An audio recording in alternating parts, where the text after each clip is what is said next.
안녕하세요. 저는 35살 아이 엄마이고 밑으로 4살 어린 남동생 하나 있는 장녀입니다. 아버지는 저 중학생 때 심장마비로 정말 갑작스레 돌아가셨어요.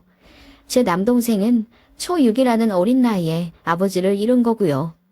저희 남매도 남매지만 엄마가 정말 고생 많이 하셨습니다. 아버지는 생전에 복사기 대리점을 운영하셨는데 그 당시 IMF 전이라 사업이 정말 잘 되셨죠. 그 시기에 한 달에 1,000만 원도 버셨으니까요. 엄마를 많이 사랑하고 아꼈던 자상한 아버지라 어느 날은 계약이 줄줄이 잘 된 운 좋은 날이라며 현금 거의 200만 원 정도의 다발을 갖고 오셔서는 껄껄 웃으며 통째로 저희 엄마 드렸던 장면이 기억나네요. 그렇게 화목하고 금전적으로도 여유로운 집이었습니다. 정말 갑작스레 아빠를 잃었지만 엄마는 자식들 생각해서 슬픔에 빠질 겨를 없이 바로 아빠 사업을 이어받아 대리점을 운영하셨습니다. 모두가 말렸지만 엄마는 하루에 3시간 쪽잠 자가며 아빠 사업을 열심히 하셨고 IMF 터지기 직전에 사업을 정리하셔서 큰 손해 없이 돈 많이 버신 영리한 분입니다. 그 이후에 하신 자영업도 대박이 났고요. 저희 남매 공부도 하고 싶은 만큼 하라며 다 밀어주셨고 공부 욕심 많은 저는 그 덕분에 가회도 원 없이 받았네요. 그래서 저랑 제 남동생 둘 다 좋은 직업 가지고 남부럽지 않게 자리 잡았어요. 다 엄마 덕분이라고 생각합니다. 곱고 아름다운 외모에 야무지신 엄마라 솔직히 아빠 돌아가시고 1년도 안 돼요. 헉소리 날 만큼 좋은 재혼자리도 많이 들어오셨다더군요. 그런데 엄마는 아빠만큼 좋은 사람 만날 자신 없다며 다 뿌리치셨고 저희만 키우며 그렇게 사셨어요. 그런 엄마를 두고 저 혼자 행복하겠다고 연애하고 결혼하는 게 죄책감이 들 만큼 엄마는 정말 자식들에게 헌신하신 분입니다. 저는 5년 전 결혼해서 아이 낳았고요. 제 남동생은 연구소 랩실에서 하루 종일 실험하고 결론 도출하는 게 낙인 아이라 20대 때 연애도 거의 안 했네요. 능력이 좋아 대기업 연구소에 입사한 남동생이고 연봉은 1억이 넘습니다. 돈 꽤 잘 벌어요. 그렇게 번 돈을 자기는 쓸 데도 없다며 그대로 엄마한테 다 드렸던 순둥이였죠. 그리고 엄마 명의 체크카드 하나 갖고 다니는 애였는데 한 달에 교통비로 5, 6만 원 쓰는 게 다였어요.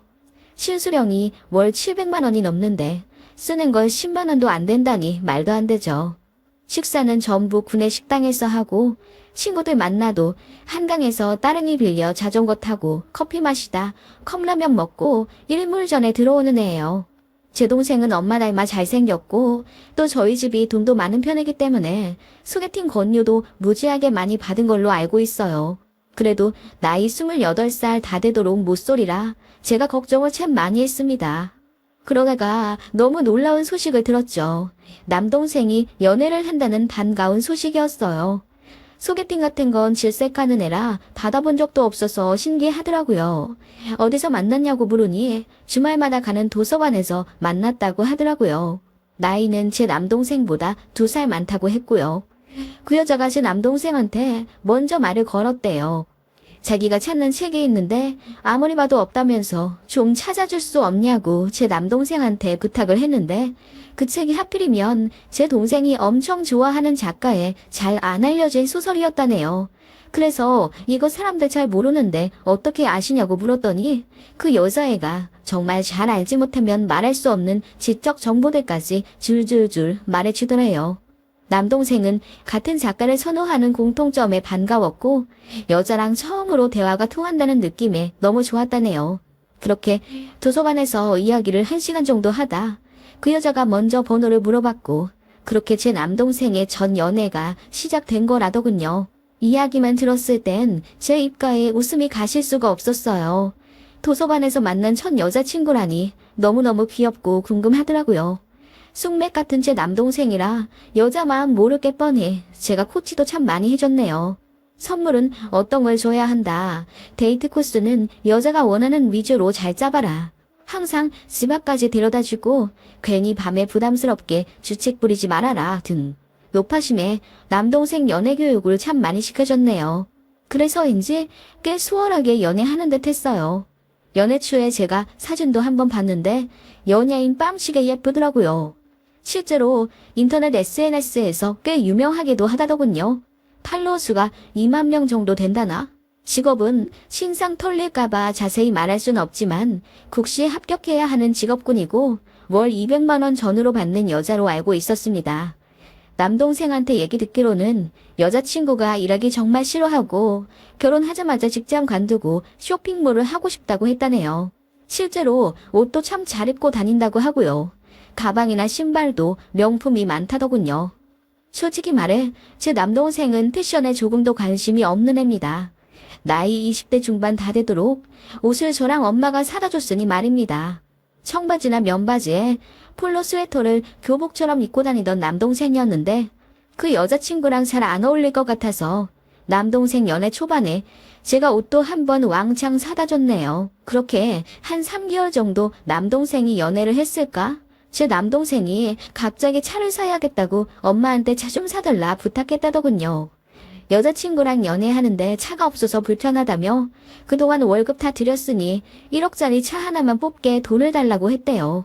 1억짜리 차 크게 부담되지는 않죠. 남동생 능력도 있고 또 몇 년간 월급을 통째로 저희 엄마한테 드렸으니 금액이 문제가 되는 건 아닌데 느닷없이 외제차를 사겠다는 남동생이 조금 낯설게 느껴졌어요. 그래서 제가 남동생한테 물어봤죠. 진영아, 그래 차를 살 만한 시기인 건 맞는데 처음부터 외제차는 좀 그렇지 않니? 너 면허는 있어도 아직 장롱이잖아. 차라리 처음엔 국산차 튼튼한 걸로 사고 운전이 많이 익으면 그때 네가 원하는 차로 바꾸는 건 어때? 안 돼. 주아가 꼭 BMW로 사라고 했어. 그거 안 사면 나랑 헤어지겠다고. 뭐라고?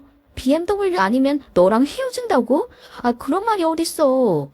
걔가 나 만나면서 맨날 택시 아니면 버스 타고 다니는 거 힘들대. 힘들어서 사랑이 식는데. 그래서 내가 꼭 차를 몰았으면 좋겠대. 아, 근데 왜 하필 BMW야? 다른 차들도 많은데. 나중에 나랑 결혼하면 같이 끌어야 한다면서 자기가 원하는 걸로 사래. 그 말도 맞지. 뭐 결혼? 너희 벌써 결혼까지 이야기한 거야? 그 말에 남동생이 수줍게 웃더니 자기 첫 여자라면서 꼭 결혼해야 한다고 하더군요. 그리고 그 여자 아니면 결혼할 생각도 없다면서요. 저는 너무 혼란스럽더라고요. 1억짜리 외제차를 사라고 종용하는 여자친구라니. 그리고 그 말에 훌쩍 넘어가 정신 못 차리고 해발축하는 제 남동생도 참 낯설었고요. 그렇게 남동생은 결국 1억짜리 외제차를 샀습니다. 그리고 카드값도 어마어마하게 나오기 시작했죠. 일전에 제 동생이 엄마 체크카드를 썼다고 했잖아요. 연애하면 돈 쓸 일 많아질 거라 생각을 해서 저희 엄마가 엄마 명의로 신용카드를 하나 만들어 주셨습니다. 그런데 연애 초반에는 많이 나가봤자 100만 원 언저리더니 어느 순간부터 급속도로 늘어나 카드값이 5, 600만 원씩 나간다고 하더라고요. 이 정도는 너무 심하다는 생각에 저랑 엄마가 잔소리로 좀 했습니다. 아무리 연애를 한다고 해도 이렇게 많이 쓰는 건 너무하다고요.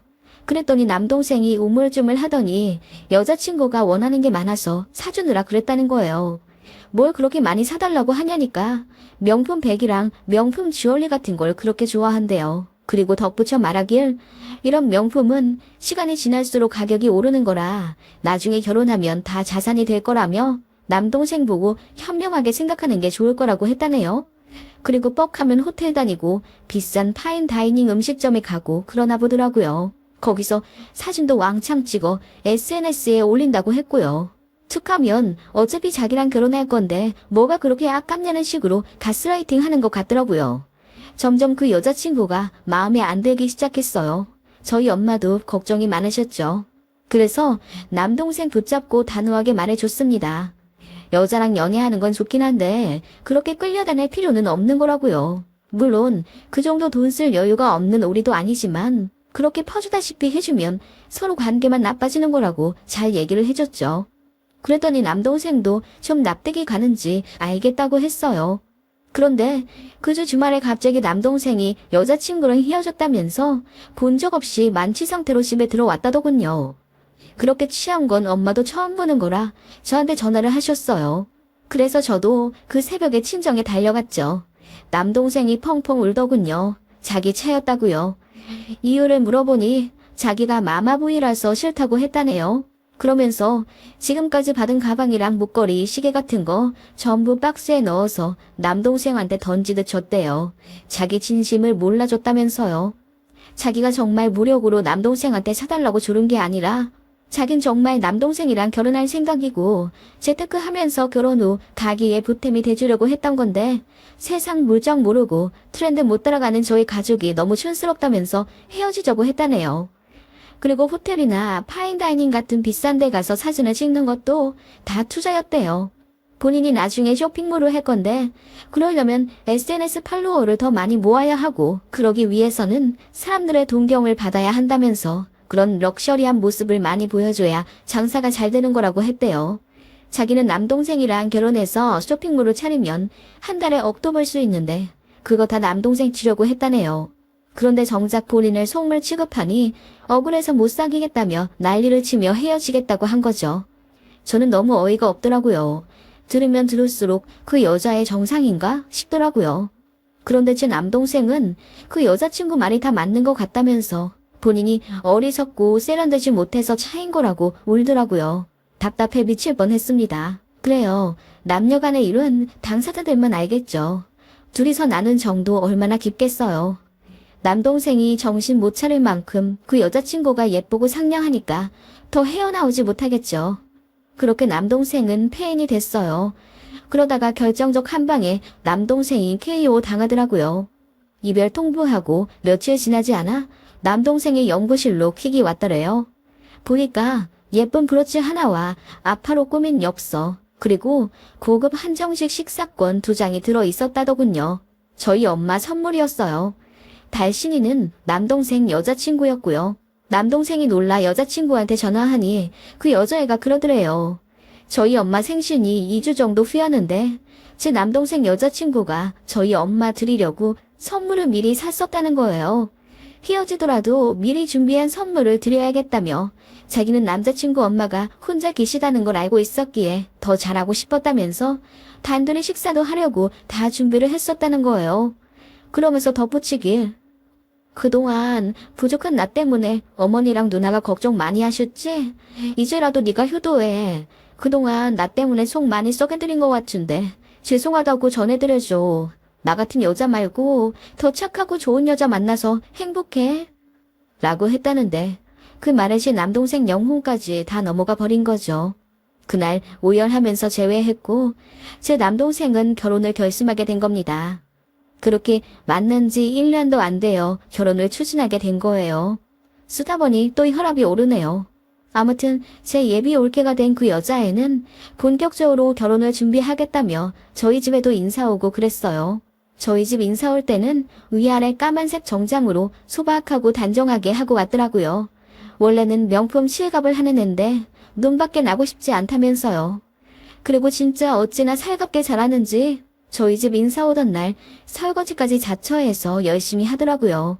저랑 엄마가 그렇게 말렸는데도 한사코 자기가 해야 한다며 팔 걷어붙이고 고무장갑도 안 끼고 설거지하다가 그릇을 놓쳐서 깨뜨리는 바람에 결국 피를 봤어요.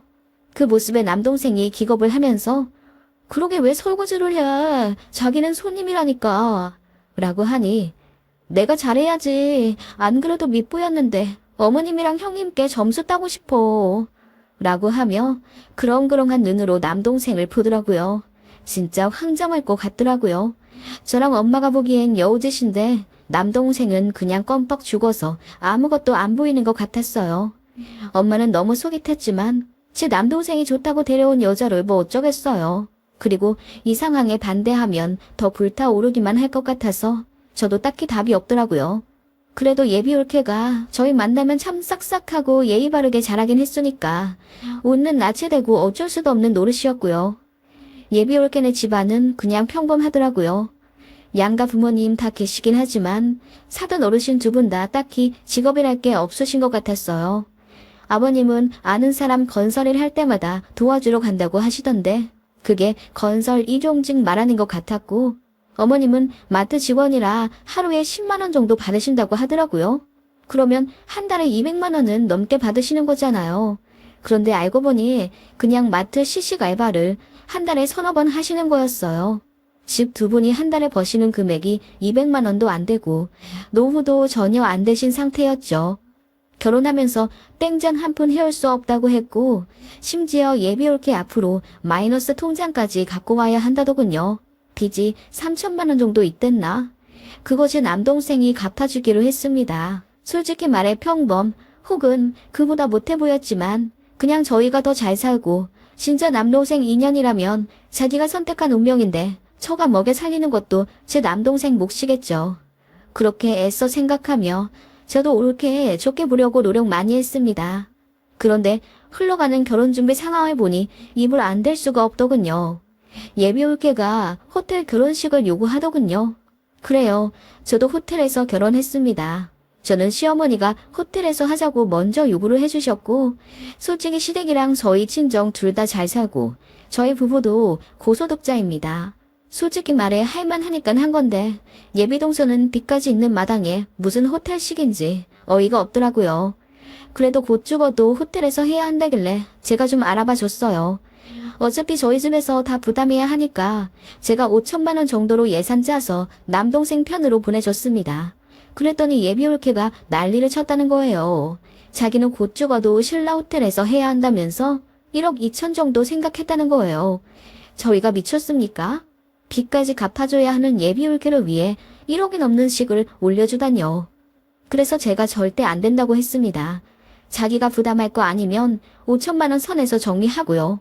그랬더니 예비올케가 저한테 직접 전화를 하더군요. 형님, 저예요. 다름이 아니라 예식 문제 때문에 전화를 드렸는데요. 아무리 생각해도 저희 부부한테는 신라 호텔이 어울릴 것 같아요. 저도 얼굴 드러내며 사업하는 사람이라 그런 것들이 전부 투자거든요. 형님, 제가 결혼하고 나서 정말 잘할게요. 어머님한테도 딱 뜻이 진짜 잘할 자신 있어요. 그러니까 식만 제발 제가 원하는 대로 해주시면 안 될까요? 제 평생의 소원이에요. 하면서 펑펑 우는 거예요. 아, 이런 여우 같은 모습에 제 남동생이 껌뻑 넘어갔구나 싶더군요. 속으로 혀를 끌끌 찼지만 애써 좋게 포장해. 우리 엄마가 진영이 아파트도 해줘야 하는데 좀 빠듯할 것 같아. 엄마는 이왕이면 30평대로 해주시겠다고 하는데 그럼 20평대도 괜찮아? 라고 했더니 우물쭈물 하면서 그럼 30평대로 하고 식은 5천만 원대로 하자더군요. 선심 쓰듯이요. 그게 시작이었습니다. 예물은 1,500만 원짜리 샤넬백이어야 하고 반지 다이아도 자기가 다 알아왔더군요.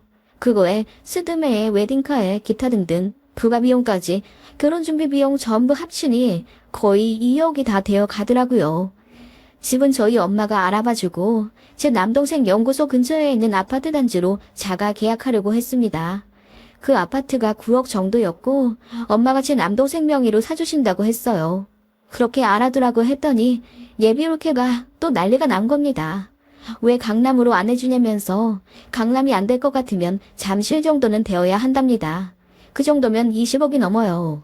엄마는 제 남동생 신혼집에 그 정도까지는 생각을 안 하셨거든요.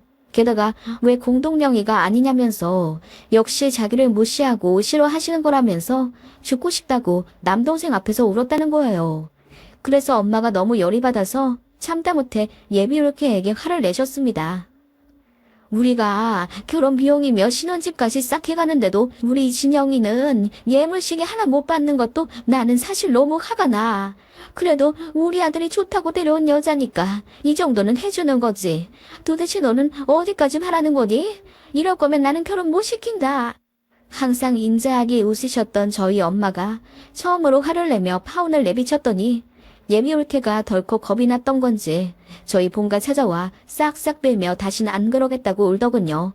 그리고는 제 남동생한테 어떻게 얘기했는지 저희 엄마 무서워서 결혼하면 시집살이 당할 것 같다.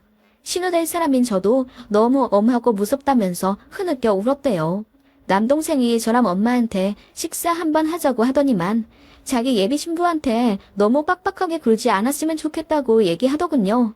제가 너무 화가 나서 네가 결혼할 여자 지키는 것도 좋지만 쌍방 얘기는 들어보고 편을 들던지 해야 할 것 아니니? 너 애가 왜 이렇게 멍청이가 됐어? 라고 소리를 질러버렸습니다. 사실 제 남동생 너무 순하고 착해서 어릴 때도 한 번도 안 싸웠어요. 커서도 큰 소리 한 번 안 내고 잘 지냈던 저희 남매였는데 저도 오죽하면 그랬겠어요. 너무 복장이 터져서 남동생한테 뭐라고 했더니 남동생도 발끈하더라고요. 이런 모습에 주아가 겁먹었구나. 주아가 말하길 몰래 십자가 붙으면 다른 사람이 된다던데 그게 무슨 뜻인지 이제 알겠다. 누나야말로 갑자기 신우이 감투 쓰니까 변했어. 알아? 이러는데 그 순둥이 입에서 나올 법한 단어가 아니라 너무 놀랍더라고요. 진짜? 신우이 감투? 너무 경악스럽더라고요. 그래서 꼬치꼬치 물어보니 예비올케가 맨날 그랬대요.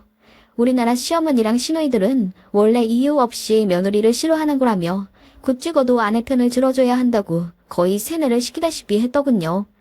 어이가 없어서 식사 자리 파토내어 엄마 일으켜 세웠습니다. 엄마는 집에 오시는 내내 통곡하며 오셨고 저도 답답해서 미칠 것 같더라고요. 그러다가 결정적인 사건이 하나 터지게 된 겁니다. 남동생 호텔 식장 예약을 일단 한 상태였어요. 결혼 8개월 전이었죠. 스드메랑 신혼여행지, 예물 예당 같은 거 알아본다고 남동생 바쁘더라고요.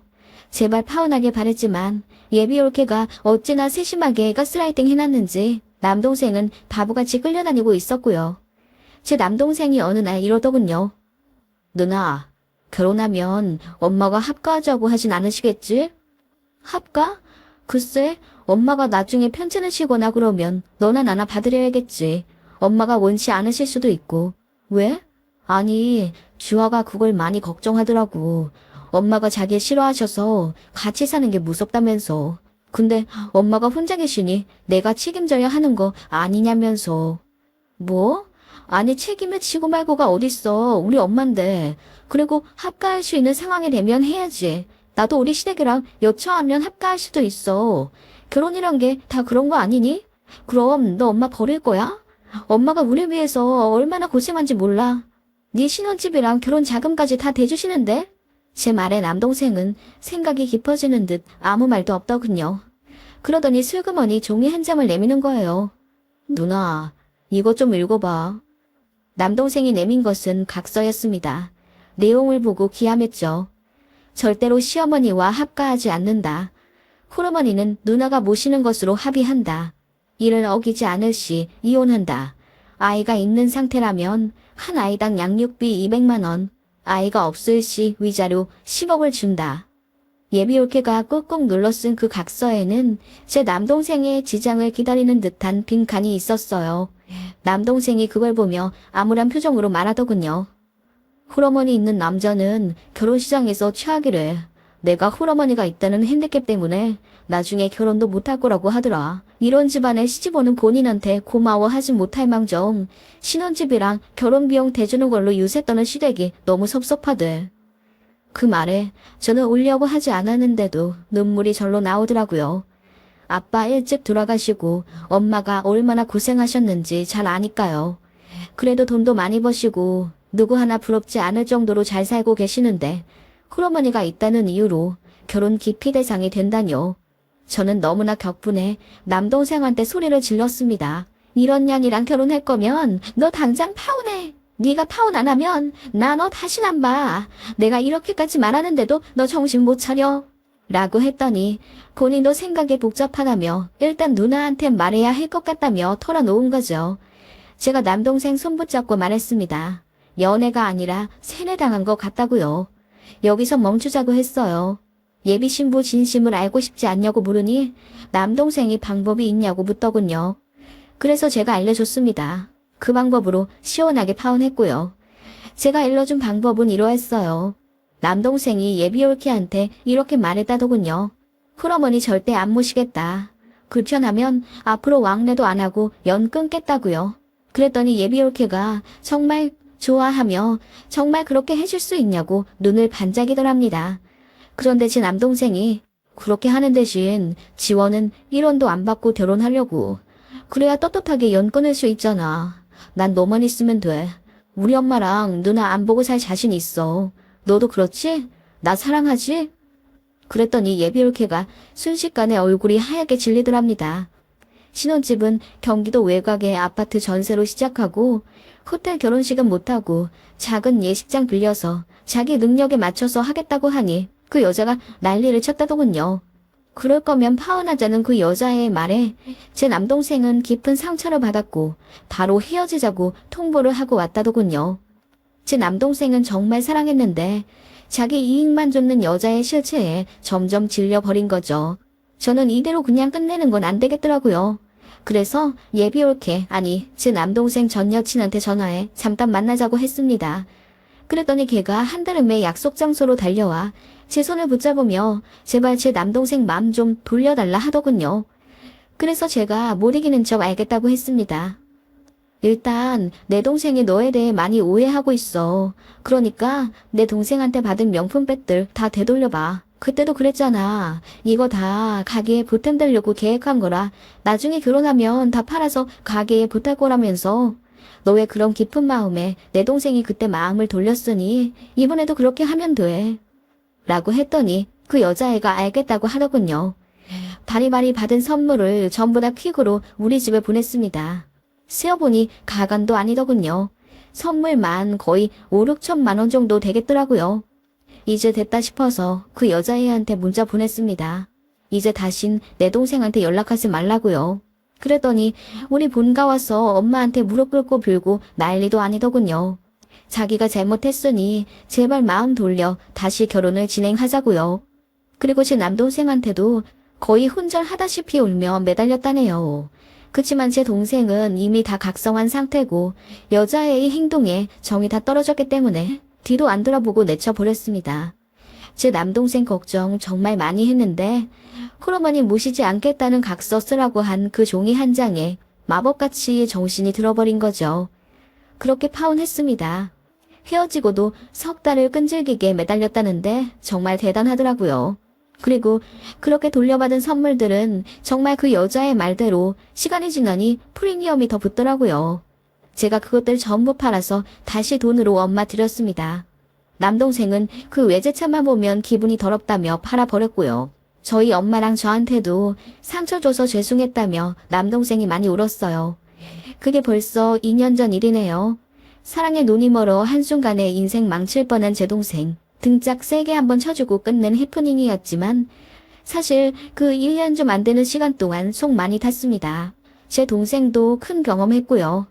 나중에 알고 보니 도서관에서의 첫 만남도 그 여자애가 전부 계획한 거더라고요. 멀끔하게 생긴 남자가 깔끔하게 입고 다니며 도서관에서 책 읽고 있는 걸 두어 번 보고 제 남동생이 좋아하는 작가를 눈여겨 살펴본 후 접근한 거더라고요.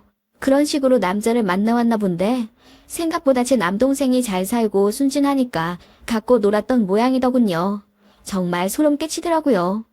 연애 초짜라 물정도 모르고 그저 여자가 하자는 대로 했던 제 동생도 참 답이 없었지만요. 참 남자도 조심해야 하지만 여자도 조심해야 하는 세상이에요.